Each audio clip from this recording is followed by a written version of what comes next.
mà đào bật lăng không phôn mình muốn mau về là nghỉ lớn mau về phật mình chứ mà là tập hợp bàn màn chứ mà mình bật lăng ra là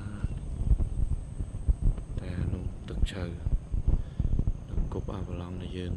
กายของคนโอเคจะมือรัดพ่อพูดสายคำของผม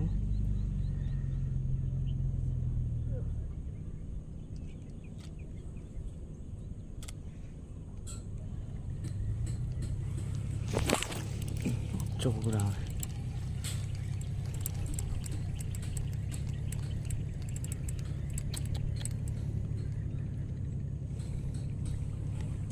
ôi mà thầy sai khăm trôi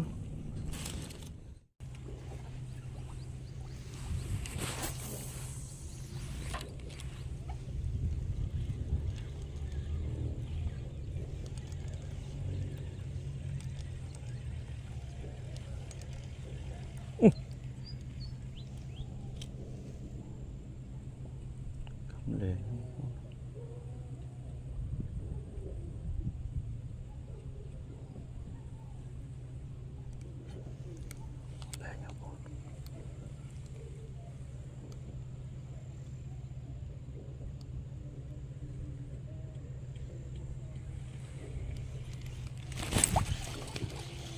ôi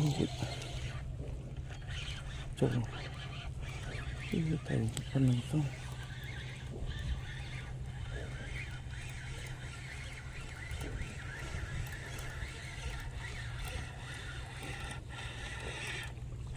kim tưởng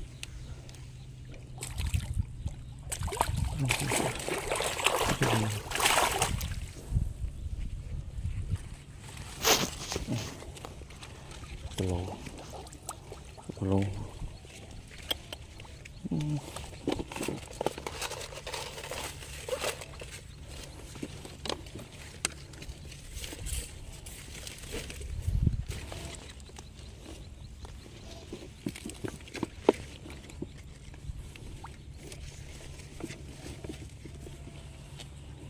to lắm em không có lặt vào lùi màu phật này bay sẽ khá cái đá cho một cái lỗ giờ cái đồng bậc ham đầy khăm đó vốn hơi này chết không ok vốn lùi màu người muốn